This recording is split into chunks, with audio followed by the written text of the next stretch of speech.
A finales del 2020 nos buscó un cliente a partir de un amigo para ayudarle a construir, a diseñar una casa en Monclova. Monclova es una ciudad al norte de Monterrey, en Coahuila, y es una ciudad que ha crecido los últimos años mucho, pero en realidad no es una zona donde haya demasiada contexto natural o contexto histórico. Una ciudad relativamente moderna.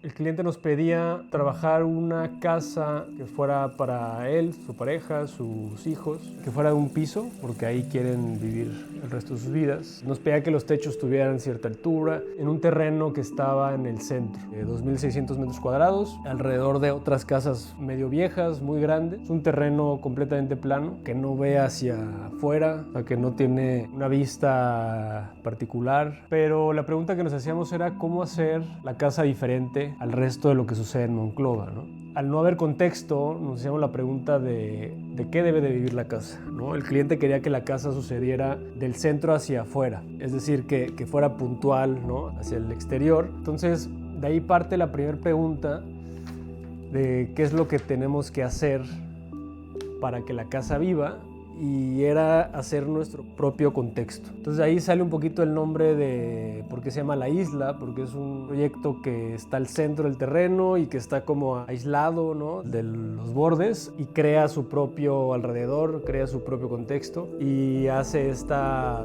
portal de esta ciudad árida, seca, un poco plana, a un lugar nuevo que no te esperas y que te sorprende a lo largo del recorrido, ¿no? Con esta pregunta del contexto, de hacia dónde vive la casa, empiezan a desarrollarse más temáticas donde nos preguntamos cómo organizamos las piezas del programa, ¿no? El programa al final lo dividimos o lo organizamos en una parte pública, en una parte privada, en una parte media, en un común privado, en un común social. Y el programa era extenso, pero se promediaban o se agrupaban ciertas cosas para poder hacer grupos, ¿no? Para poder hacer bloques de un programa en común. Y hasta ahorita nosotros hacíamos muchos proyectos con jardines interiores, con patios interiores, y desde el principio se planteaba diferente porque tenía que vivir hacia afuera, no hacia adentro. Al ser un terreno grande y al tener un programa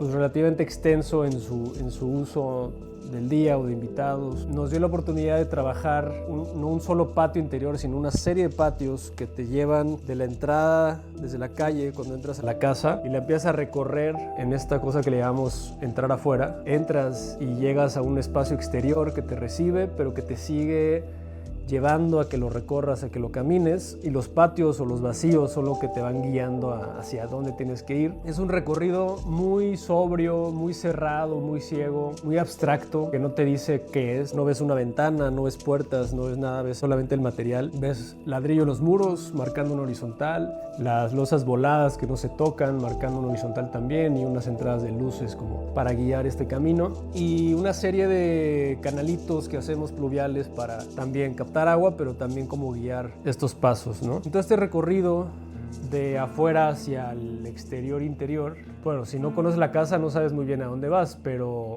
entendiendo la casa en plantas se puede ver que hay una ala privada, una ala social y una extraordinaria, ¿no? Y entendiendo estos tres ejes, conociendo la casa ya puedes saber hacia dónde ir, ¿no? Hay una secuencia de croquis donde vemos estos rayones alrededor que al principio eran muy circulares, pero era la intención de generar nuestro propio contexto y una idea muy apilada, así nada más, muy aventada, de piezas, ¿no?, que entendíamos que debían de ser 3 bloques. Acá también vemos ejercicios de cómo podemos explorar un patio central. Pues no, es mucho recorrido, la entrada hacia un punto tampoco, porque te deja el otro lado bastante aislado, y como que terminábamos haciendo algo que tenía que partir del centro, ¿no? Sabíamos que teníamos que llegar al centro y de ahí se pudiera repartir el programa.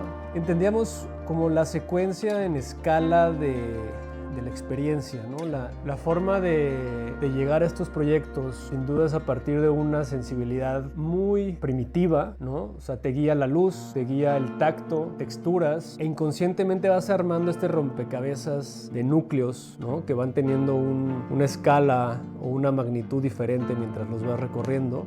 Y acá vemos la necesidad de encontrar algo que pueda armar este abanico, ¿no? Este codo, ¿no? Que sea este punto central que esté repartiendo el resto de las cosas.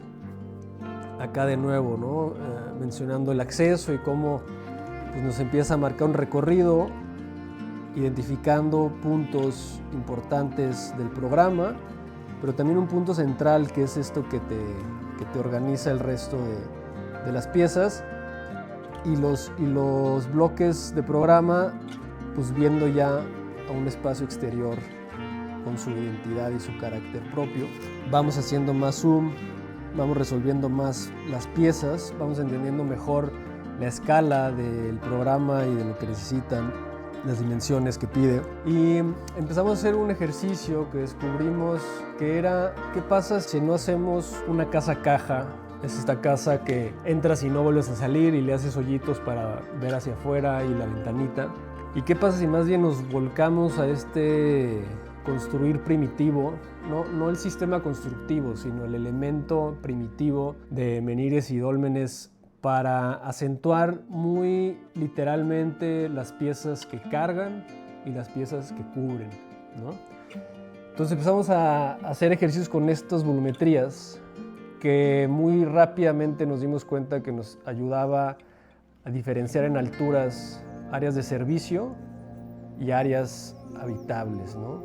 Entonces acá las piezas más oscuras se vuelven las áreas de servicio, que tienen una altura de 3 metros total, el volumen, y luego hay estos vacíos que contienen áreas más servidas, más habitables, más protagónicas, que se van a los 4 metros y ya no se solucionan como bloques, sino como losas, ¿no? Entonces vienen estos bloques de servicio y al final se resuelve esta cubierta para contener el área más protagónica o más importante. Y empezamos a jugar con la disposición, la organización de cómo debería vivirse el programa, cómo debería irse viviendo el recorrido. Entendimos que no hay un recorrido en secuencia ordinario o en secuencia unitaria, no es un solo recorrido, sino que por la extensión del proyecto debíamos permitir que se viviera de múltiples formas, es decir, si querías ir a recámaras pudieras llegar sin pasar por la cocina y sin pasar por el área social, o si querías ir a la oficina o al gimnasio no tenías que pasar por las recámaras, si recibías invitados, de nuevo, que no tuvieran que entrar al área íntima y que tuviera esta versatilidad en el uso de la casa, ¿no? y que la casa no fuera solamente este grupito de puertas que vas abriendo y cerrando, sino que te permitiera la posibilidad de vivirla a tu forma, ¿no? A tu manera. El contexto que nos queríamos inventar, pues obviamente era contenerlo a partir de un paisaje y que el proyecto se perdiera y que más bien toda esta libertad en planta libre se abriera hacia él. Pero lo que sí buscábamos era hacer este conjunto de piezas que a lo lejos se pudiera percibir más como esta construcción de ruina que llegas a ver o que llegas a encontrar después de mucho tiempo y que sintieras que lleva ahí desde antes de lo que piensas. Y por adentro evocábamos un espacio muy cavernoso en sentimiento, sin embargo que estuviera bastante iluminado y bastante abierto hacia afuera para convertirlo en un espacio cobijado, en un espacio cálido, agradable de estar, pero tuviera esta presencia más, de nuevo, primitiva. Y la serie de los croquis vamos entendiendo cómo agarrar el volumen que contiene el servidor, que contiene el servido, y la secuencia de cómo entrar y cómo ir generando el recorrido y cómo irnos saliendo dependiendo a qué área debemos ir, y luego cada área cómo va viviendo de su contexto creado. Después vamos llegando a una evolución de las piezas, los bloques de servidores que a su vez son muy cerrados, tienen también o contienen partes que son servidores de los servidores, ¿no? Entonces hay un bloque de closets, que los closets empiezan a ser muy cerrados, muy ciegos, o la cocina, que la alacena empieza a ser el servidor de este servidor. Y son estos pedazos negros, estos volúmenes que nos van haciendo como una especie de tablero de ajedrez y nos van acentuando las entradas, los sentidos, cómo llegas, cómo sales y cómo ordenas los recorridos sin generar pasillos, más bien que el espacio habitable sea parte del recorrido. Al final se organiza una secuencia de patios, una secuencia de vacíos exteriores que te reciben de la entrada y que a su vez los van acompañando bloques muy cerrados de los espacios servidores. Y llegando a este espacio central que resolvimos con un espejo de agua y que permite meter o jalar toda la iluminación posible para acompañar y bañar de luz estos recorridos, es lo que te reparte a un área pública, social, a un área íntima de recámaras, a un área social de eventos, y entre ellas suceden estas piezas articuladoras que, por ejemplo, entre lo social y lo privado es la cocina, y eso es lo que articula una pieza con la otra. Entre lo social y lo extraordinario es la terraza asador con la alberca, que es lo que las relaciona, y entre cochera y lo extraordinario son los bloques de gimnasio y oficina, que son estos programas mucho más comodines y que pueden ser más aislados del uso cotidiano. Cuando hablamos del programa con los clientes, nos pidieron pues, lo típico: 3 recámaras, una cocina, la sala comedor, alberca, cochera para 4 coches, caseta, cosas relativamente comunes para este tamaño de casa. Sin embargo, sale un requerimiento que no nos había tocado, que es hacer un espacio, un nicho para una virgen dentro de la casa, pero que no fuera nada más una pieza puesta en un rincón o en un pasillo, sino que fuera parte de la casa. Entonces, pues platicando y entendiendo un poquito la forma del uso de este nicho, entendimos que debía estar en un lugar donde ellos cruzaran continuamente o cruzaran a lo largo del día. El espacio donde más cruces iba a haber era entre las recámaras y la cocina, ¿no? La pieza articuladora entre recámaras y cocina es el family. Este espacio común es de los espacios servidos, que mide 4 metros de altura y que a su vez entonces tiene estas columnas de concreto que las contiene esta losa grandota que destaca de las otras piezas de ladrillo. Y entonces en una de estas columnas que carga la losa del cuarto de tele decidimos escarbarla y decidimos hacerle las hendiduras necesarias para convertirla en nicho. Entonces se convierte en esta pieza simbólica de la casa que está cargando, pues sí, parte de la casa, y que también la Virgen y pues, evento religioso pues determina el uso y determina la capacidad de contener el espacio habitable en esa parte de la casa. Para la decisión de los materiales es una obra compleja porque es muy grande, es en un lugar foráneo. Quisimos hacerla lo más sobre posible, pero también lo más sencilla en lectura, en hechura. Decidimos usar un ladrillo mecanizado que abrace estos bloques de servicio, que dé la lectura de que esos bloques siempre son de 3 metros. Entonces las hiladas de los ladrillos llegan a la altura de 3 metros y cada vez que veas un bloque de esos sabes qué significa. Y luego suceden estos otros eventos de los espacios habitables, donde ya no los carga un muro, sino que los carga columnas, y cambia el material, ya no es ladrillo, se convierte en concreto, destaca como una pieza, ¿no? Una pieza más esbelta, más aislada del resto, más como una composición del espacio. Llega a los 4 metros y la remata estas losas grandes, estas losas que cubren una superficie muy grande, y que tanto las losas de altura 4 como de altura 3 se recubren con una pasta Corev.